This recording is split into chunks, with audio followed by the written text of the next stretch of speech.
We begin with the crisis in Ukraine. Many new developments on this story today that is changing by the moment. President Obama spoke at the White House this evening, responding to what's happening in Ukraine. Take a listen. I also commend the Ukrainian government's restraint and its commitment to uphold its international obligations. We will continue to coordinate closely with our European allies. We will continue to communicate directly with the Russian government, and we will continue to keep all of you in the press corps and the American people informed as events develop. The president expressed concern about Russia taking military action against Ukraine, specifically in Crimea, where there's a significant portion of the population that identifies with Russia. To discuss this more, I'm joined now by Brian Becker, National Coordinator at the Answer Coalition. Hello, Mr. Becker. Hello. So I want to start off, one thing that the president made clear in his speech today is that there's going to be consequences toward Russia if they intervene further or militarily. I want to take a listen to this part of the president's speech. Any violation of Ukraine's sovereignty and territorial integrity would be deeply destabilizing, which is not in the interest of Ukraine, Russia, or Europe. It would represent a profound interference in matters that must be determined by the Ukrainian people. It would be a clear violation of Russia's commitment to respect the independence and sovereignty and borders of Ukraine and of international laws. And just days after the world came to Russia for the Olympic Games, it would invite the condemnation of nations around the world. And indeed, the United States will stand with the international community in affirming that there will be costs for any military intervention in Ukraine. There would be costs, he just said. Kind of begs the question, what exactly is he referring to? What kind of costs are we talking? Well, you know, I think President Obama's speech was a vivid demonstration of unrestrained arrogance.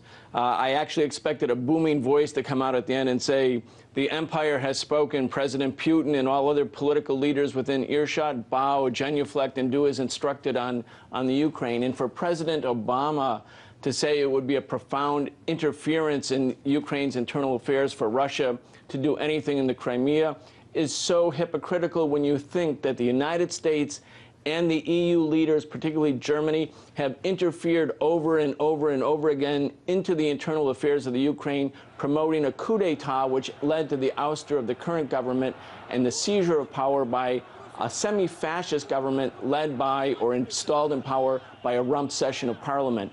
The United States and the EU are so arrogant, and Obama is telling Russia now. Now, remember, Germany invaded the Ukraine in 1918. They invaded again in 1941 with Hitler, who sent 80% of his divisions.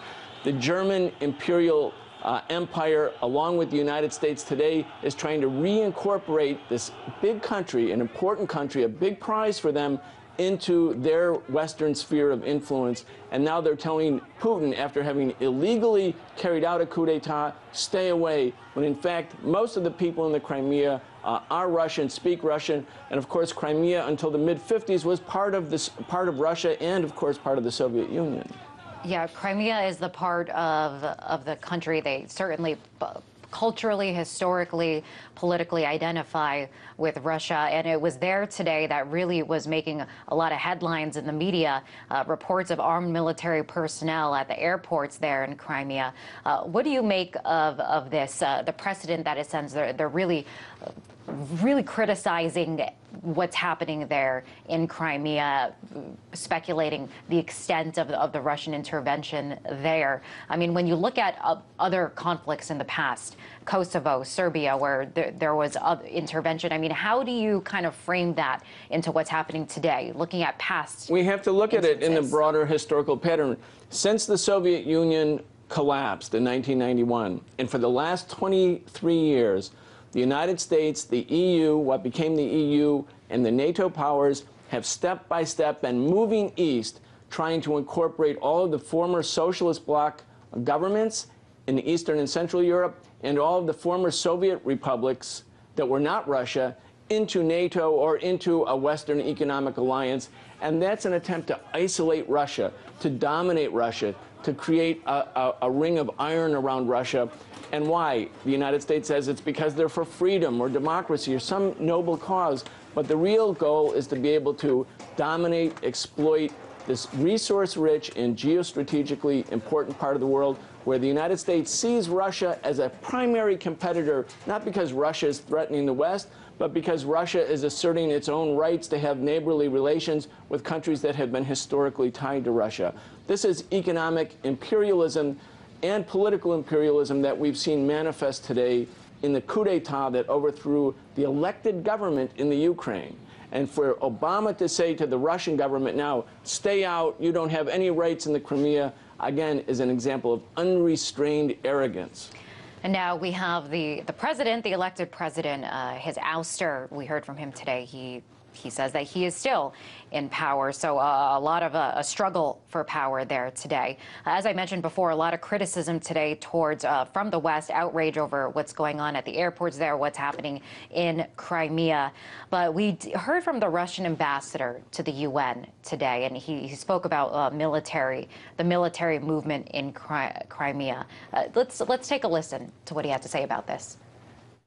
Well, of course, as you know, we have an agreement with Ukraine on the presence of the Russian Black Sea Fleet with a base in Sevastopol, and we are acting within the framework of that agreement. I understand that my Ukrainian colleague tried to distance himself from this definition of aggression. If, in fact, he were to use that definition, that would, of course, be completely unacceptable.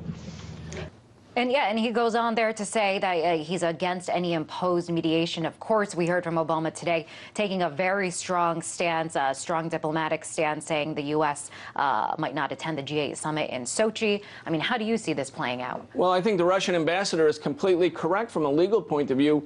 Russia and the Ukraine have treaty obligations regarding that part of the Crimea, and the Soviet naval fleet is there by treaty arrangements. Just because the West using semi-fascist and fascist forces in Kiev could overthrow the elected government does not now give the West the right to tell Russia that they have no rights in the Crimea when, by force of law, which the treaty is, the Russians clearly have rights and responsibilities in the Crimea, especially since it hosts their naval base.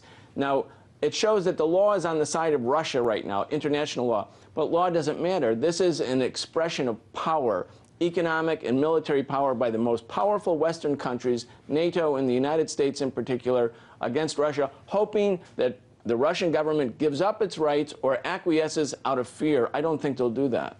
Very contentious situation over there in the Ukraine. We're keeping a close eye on it. Appreciate you coming on and weighing in. That was Brian Becker, National Coordinator at the Answer Coalition.